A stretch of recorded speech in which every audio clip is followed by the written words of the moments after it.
It was the game in which Leverkusen had the chance to prove their European pedigree against one of Europe's true giants, who also happened to be their domestic rivals and the record champions, Bayern Munich. It was a golden opportunity for Xabi Alonso's side to yet again test themselves against an opponent they last season toppled.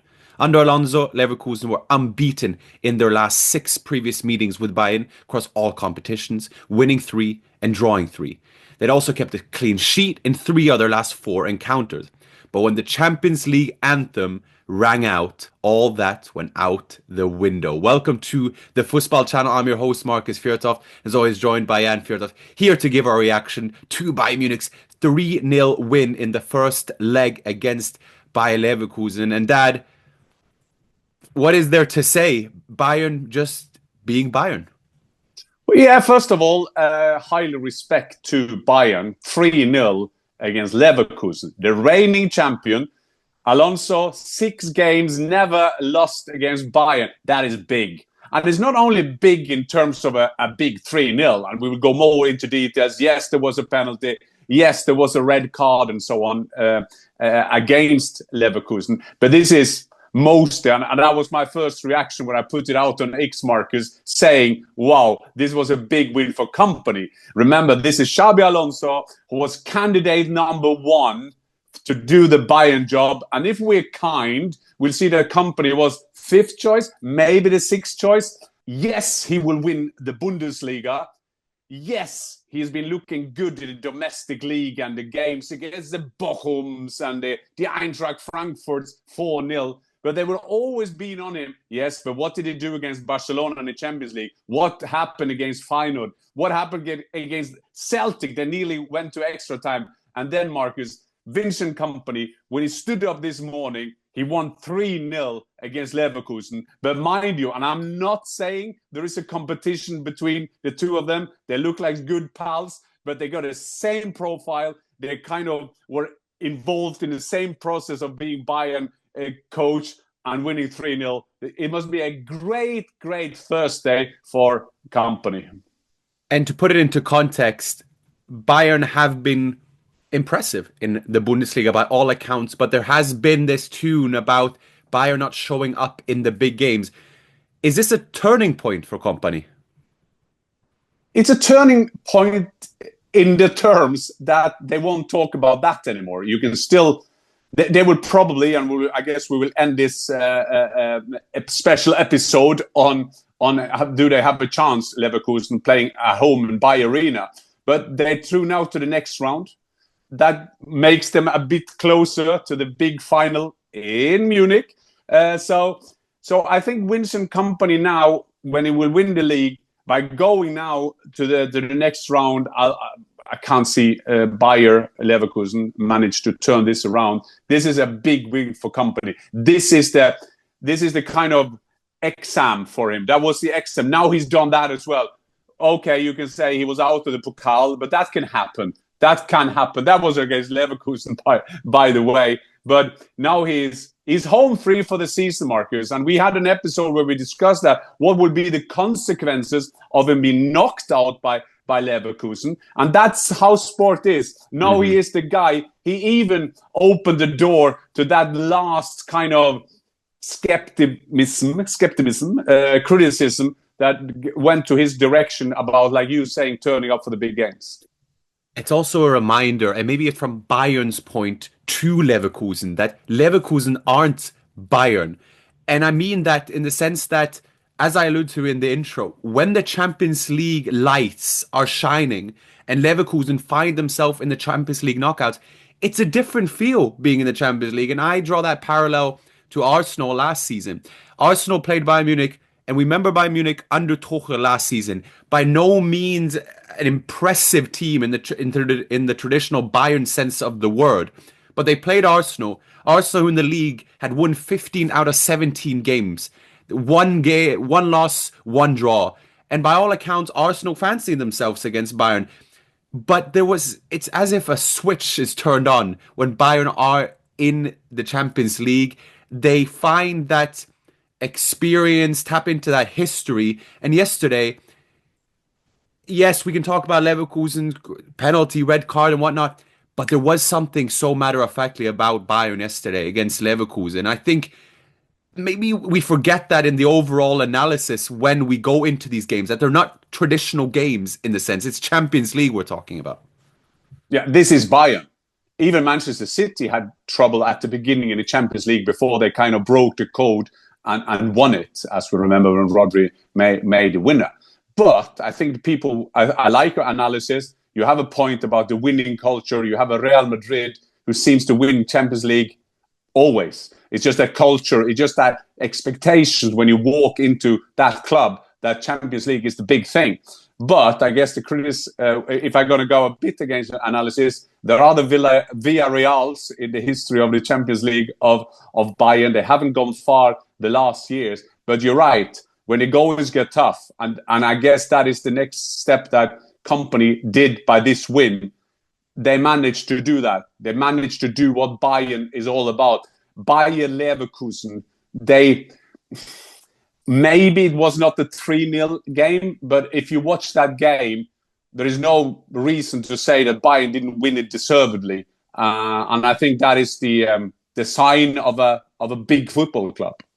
How do you think Leverkusen will feel? Ruthless, Alonso, we saw on the bench with Wirtz and Frimpong, then Grimaldo, visibly upset on the bench. And for them, I reckon they'll see it as a missed opportunity because they thought, well, we can go toe-to-toe with Bayern. And then you go out into the big stage and you lose 3-0. What do you think the quick analysis would be from Leverkusen's point of view? Well, first of all, Wirtz, Mukiele, win, advantage, Musiala. That is first one. I saw some comments in the German media. Wirtz was told, he showed that it's different to play for Bayern Munich than for Leverkusen. Fair, unfair, that's sport. If they won, he would probably say the opposite. I think when you will see the Leverkusen, they're winning the Bundesliga, and this season they could be 8, 9, 10 points after Bayern. If that happened to Bayern, that would be a crisis season. But because this is Bayer Leverkusen, that next step to establish themselves as a title contender every year, you kind of need to make the next step. You can also throw in, yes, they took the double year last season, but remember when they had a big chance to win a European Cup, they were hammered by Atalanta. So that is also a part of this. Having said that, Leverkusen have taken so many steps. They played so well against Bayern, both in the cup and in the league, that I think that they just... I saw some comments after the game, and of course, when you lose 3-0, it's all about the red card. Mukiele, he got 2 yellows, but it could have been a straight red if you saw where he hit the foot there. I guess it was on Koeman. Then you had a big chance on Frimpong, and you could also say, if you're going to be a lawyer for Leverkusen, if they swapped goalkeepers, there would be a different result. Yeah, it's margins and it is quality. I think of course, but that's unlucky. But at the same, you're the result of the players you have, right? And yes, but it's all. Yeah, Neuer shows it, and Leverkusen the keeper didn't. But it was also when I did, as I said in the last episode, I did Leverkusen the last game, and in and around the club there was this discussing, because we were speculating on which team they would play against Eintracht, and then Patrick Schick started the game, and my first comment was, then he won't start against Bayern, because Xabi Alonso have had a tendency, as when he played the big teams, he doesn't play with strikers. Fair enough. Who am I to judge Xabi Alonso's tactical choices? But it is interesting against Bayern, and you saw that in that game. If you're going to look at the weakness of Bayern Munich, is Upamecano and Kim. Maybe unfair, but we know that there are always a mistake somewhere. And then not to play with a striker is quite interesting. And Alonso then knows, if you don't score, if you don't create enough, that is one of the reasons. That surprised me a bit, because you have to put Bayern under pressure. Xabi Alonso will say, well, I've done this before, quite successful. But remember, when they played in Bayer Arena in the Bundesliga 0-0, they dominated Bayern. They should have won that game. They also play without strikers. So who are we to judge? But seeing it from where we're sitting, that seemed to be a wrong decision. And then if you then turn it around, Harry Kane with 2 goals, Musiala, all the kind of the department of creativity in the Leverkusen. So I guess that was a big difference. And as you were saying, small margins in football. No, of course there is, but yeah, it is an interesting dilemma because Alonso has succeeded with it, but he needs goals. They certainly need goals in the return leg. They're 3-0 down. Is the tie over that? Is there an opportunity for them? And if so, how? Does it start with maybe playing with a couple of strikers? It's not over to the fat lady sings, they say. The fat lady is now in a car on her way to Leverkusen. She's not sure if you're going to sing straight away. You never know, do you? I mean, Leverkusen, when we remember last season especially, they had these great escapes. If you get an early goal, if you get this and that, they would think of the 0-0 game. Although they didn't win, they could have scored 2, 3, 4. They could have won that game big time. I think that third goal was massive. Because the third goal, kind of 3-0, is tough. I've seen that Michael Oliver got a bit criticism for that. For me, it's a clear penalty. It's absolutely a clear penalty. It's Tapsoba, I think, that is taking down Harry Kane. Harry Kane, of course, a clever striker. And for me, it's a clear penalty. Xhaka, your friend Xhaka, the friend of PFA, are you, Marcus? He said that there will never been taking or there will be judged like that in the Premier League, but that doesn't matter. But I must held say, him Marcus, a bit too long, didn't he? Yeah, just had him a bit too long. Mm-hmm. And I won't say that Harry Kane made a meal of it, but he's a clever striker because it's not allowed to hold yourself down. And I don't like this argument. They saying that, well, then you have to give 10 penalties every game. Yeah, go and get 10 penalties and stop this thing. But if as we come to the end, Marcus, on this special episode, 2 great things that happen in this game. 2 small details. We live and die by details, don't we? The goal from Harry Kane, the header he did there, it was always advantage Leverkusen. The cross was good in terms of put the cross not where your striker is, put the ball in the area. That he did. But the way Kane came from the back, first of all, winning the duel, that is one thing. Getting your head on the ball first, brilliant. But then, wow, the speed. He just put that in the right corner from the goalkeeper. Fantastic goal. That is Harry Kane at his best. And then the small details there at the end, where or in the second half, when Musiala flicked the ball over his head, played the ball back to Paulinho, who unfortunately shot the tie ball would have been over.